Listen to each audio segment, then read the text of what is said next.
Morning, everybody. Patch notes.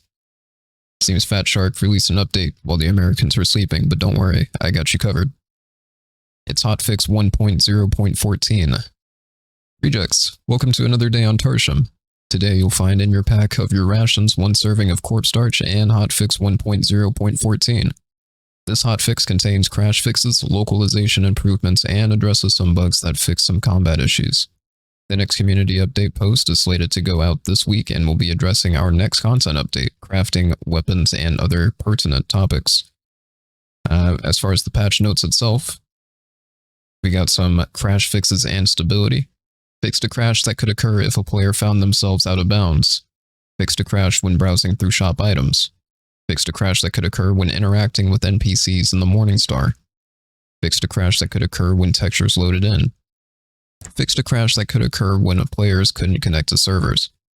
Fixed various other unspecifiable crashes. Fixed some memory leak issues. For localization, fixed missing localization in the Shrine of the Omnissiah. Fixed missing localization of the skip button. Fixed missing localization when finishing a weekly task. Fixed missing localization in the Commodore's Vestures. Fixed missing localization in the Armory Exchange. Fixed missing localization on some weapon descriptions. Fixed some damaged stat localization on the Equinox Mach 3 Trauma Force Staff. Fixing missing subtitles in cutscenes and Valkyrie briefings. Fixed other minor localization errors and typos. Okay, and now for cosmetics and character customization. I know my zealots will appreciate this one. All Zealot Cowl head cosmetics should no longer hide hairstyles. Zealot no longer needs hair regrowth serum from the barber surgeon. Edited for clarity. This refers to cosmetics earned through penances and the Armory Exchange. The Zealot Premium hood still has balancing, or rather balding issues. So if you bought the premium helmet from the first week of the launch, you're still going to be bald. The Imperial Edition Thunderhammer should now match the promotional imagery. The Ogren pre-order beta helmet will no longer apply a voice filter effect. For combat, you should now be able to chain grenades or combat abilities from reload on the Thumper Mach 2. Psyker's Brain Burst should no longer cause warp charge explosions when below its intended threshold. Ogren should no longer slide in idle movement when swapping between weapons whilst in the air. Players should no longer be able to interrupt the reload animation on the Akatran and Cantrail lasguns by dodge sliding. Players should now be able to trigger on-kill traits with any chainsword hit. Fixed an issue that caused the Surge Force Staff to kill players if pushed above 80% peril. Ogren should now correctly get stun immunity on taking lighter hits. Fixed an issue where the boss captain enemy in kill missions would be killed through the shield in the perils of the warp explosion. Fixed an issue where Force Staff AoE wasn't working on some enemy units. Fixed an issue where Psyker's Psykinetic Aura would not work on elite enemies. Fixed an issue where players could not block enemy attacks while rescuing their teammates from ledges. The Veteran's Deadshot should no longer consume stamina when using the scanner. Veteran passive should now grant allies ammo on kill with the chainsword.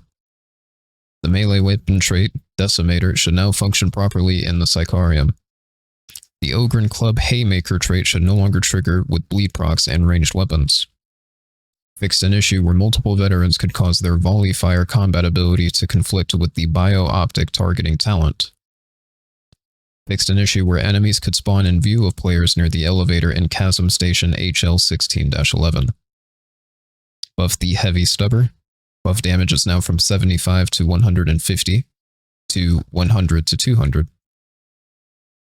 Buffed Berserker Armor mod from near 0.5/far to 0.6 to near to 1.0/far to 0.8. Buffed Impact from 8 to 16 to 10 to 20. For virtual effects and sound effects, fix some third-person dodge visuals on the Force Sword. Fix some animation errors when dodging using Psyker's Smite and then canceling the charge. Fix some sound effects issues on the Ogren's Uppercut Punch. Fixed an issue with lighting virtual effects that could get stuck on the screen if a player released a combat ability when no enemies were alive and then switched to a melee weapon. Fixed some errors with grenade inspect and other third-person visuals.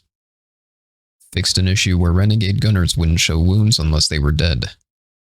For the UI/UX, the AFK animation should now sync with the AFK warning pop-up. Fixed an issue where curio card rating info was inconsistent with weapon card info. Fixed an issue where weapon cards would overlap the mark's store price. Fixed an issue where the Warp Flurry weapon trait description wouldn't display correctly.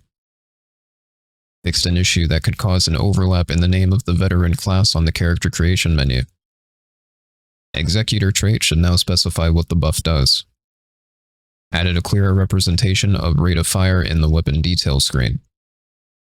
Fixed blurriness in the weapon details and appearance view using DLSS. Fixed weapon stats layout that was incorrect with 4-digit number combinations. Fixed a missing plus sign when a weapon stat is exactly 0. Fixed some weapon descriptions and icons for the two-handed sword in the weapon detail screen. Corrected some attack symbol icons in the weapon stat view for the two-handed chainsword Tigris Mach 2. So guys, with all that said, that was the hotfix. Let me know down in the comments if any of this actually affected you. And should be hearing this community update post very shortly here. Slated to go out this week. So, with that being said, I'll see you guys in the next one. And thank you for watching.